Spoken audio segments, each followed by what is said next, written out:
भारत की वित्तीय राजधानी किस शहर को कहा जाता है? मुंबई। भारत का केंद्रीय बैंक कौन है? Reserve bank of India. Reserve bank of India क्या है? Reserve bank of India.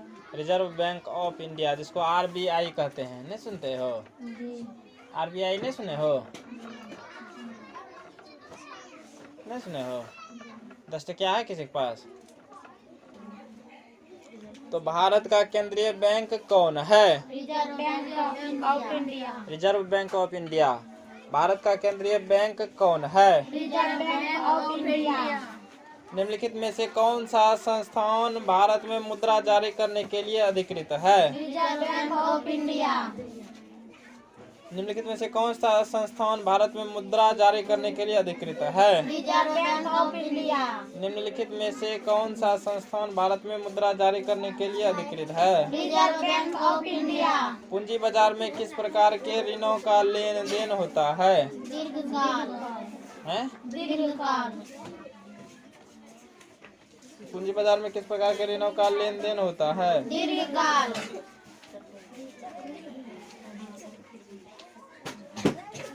पूंजी बाजार में किस प्रकार के ऋणों का लेन देन होता है? दीर्घकाल।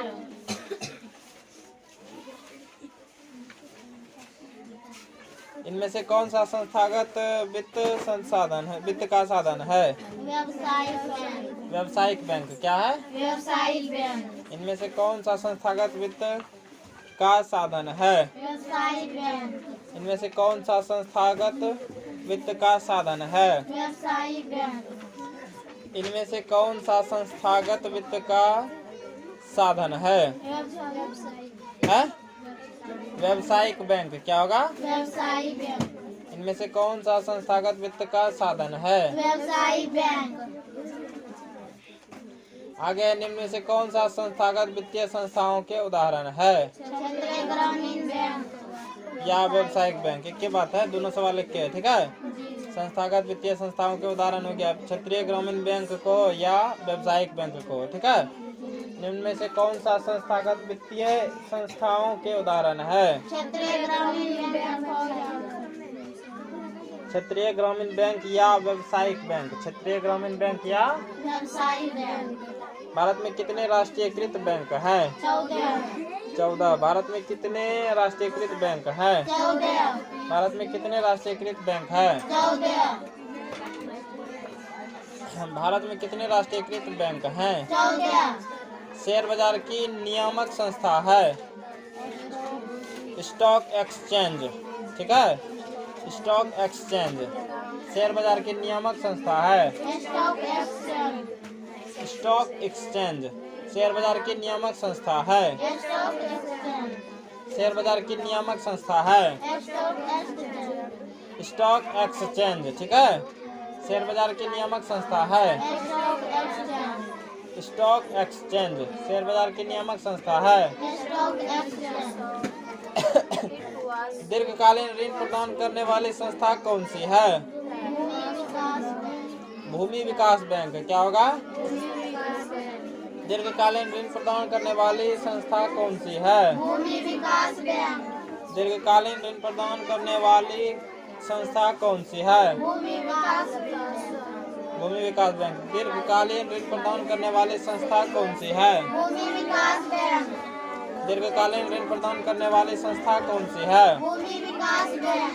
दीर्घकालीन ऋण प्रदान करने वाली संस्था कौन सी है? भूमि विकास बैंक।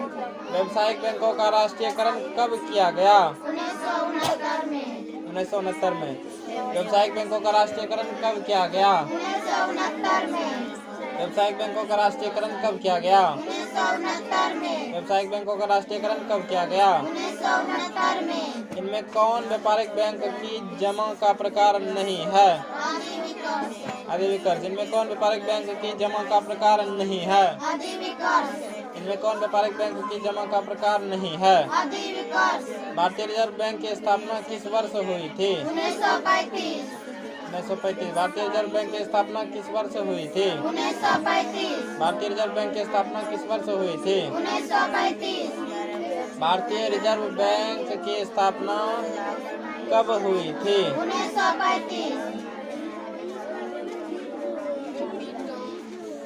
भारतीय रिजर्व बैंक की स्थापना कब हुई थी? 1935 भारत में सहकारिता आंदोलन का प्रारंभ कब हुआ? 1904 भारत में सहकारिता आंदोलन का प्रारंभ कब हुआ? 1904 भारत में सहकारिता आंदोलन का प्रारंभ कब हुआ? 1904 भारत में सहकारिता आंदोलन का प्रारंभ कब हुआ? 1904 भारत में सहकारिता आंदोलन का प्रारंभ कब हुआ? 1904 अब पढ़ोगे एक बार? चलिए एक बार रिवीजन करते हैं पहले। भारत की वित्तीय राजधानी किस शहर को कहा जाता है? मुंबई। भारत की वित्तीय राजधानी किस शहर को कहा जाता है? मुंबई। भारत का केंद्रीय बैंक कौन है? Reserve bank of India. Reserve bank of India. Bharat का केंद्रीय बैंक कौन है? Reserve bank of India. निम्नलिखित में से कौन सा संस्थान भारत में मुद्रा जारी करने के लिए अधिकृत है? Reserve bank of India. Reserve bank of India. निम्नलिखित में से कौन सा संस्थान भारत में मुद्रा जारी करने के लिए अधिकृत है? Reserve bank of India. पूंजी बाजार में किस प्रकार के ऋणों का लेन देन होता है? दीर्घकाल। दीर्घकाल। पूंजी बाजार में किस प्रकार के ऋणों का लेन देन होता है? दीर्घकाल। इनमें से कौन सा संस्थागत वित्त का साधन है? व्यावसायिक बैंक। व्यावसायिक बैंक। इनमें से कौन सा संस्थागत वित्त का साधन है? व्यावसायिक बैंक। व्यावसायिक बैंक। निम्न में कौन सा संस्थागत वित्तीय संस्थाओं का उदाहरण है? क्षेत्रीय ग्रामीण बैंक या व्यावसायिक बैंक? निम्न में कौन सा संस्थागत वित्तीय संस्थाओं के उदाहरण है? क्षेत्रीय ग्रामीण बैंक और व्यावसायिक बैंक। भारत में कितने राष्ट्रीयकृत बैंक है? 14। 14। भारत में कितने राष्ट्रीयकृत बैंक हैं? 14। शेयर बाजार की नियामक संस्था है? Stock exchange. ठीक है, शेयर बाजार की नियामक संस्था है स्टॉक एक्सचेंज। दीर्घकालीन ऋण प्रदान करने वाली संस्था कौन सी है? भूमि विकास बैंक। दीर्घकालीन ऋण प्रदान करने वाली संस्था कौन सी है? भूमि विकास बैंक। जब हम पढ़ाते हैं तो ध्यान हमेशा किताब पे रखो। यहाँ वहाँ ध्यान रखोगे कभी याद नहीं होगा। याद रहते हुए गलती करके आ जाओगे परीक्षा में। जब बताते हैं ध्यान एकदम हमेशा यहीं रखो। व्यावसायिक बैंकों का राष्ट्रीयकरण कब किया गया? भूमि विकास बैंक। कब? 1969 में। व्यावसायिक बैंकों का राष्ट्रीयकरण कब किया गया? 1969 में।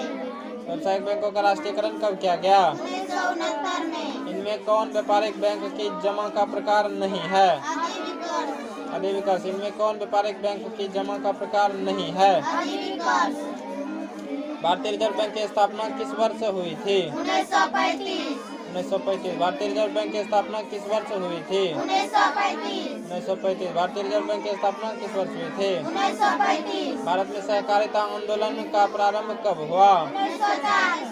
1940। भारत में सहकारिता आंदोलन का प्रारंभ कब हुआ? 1940।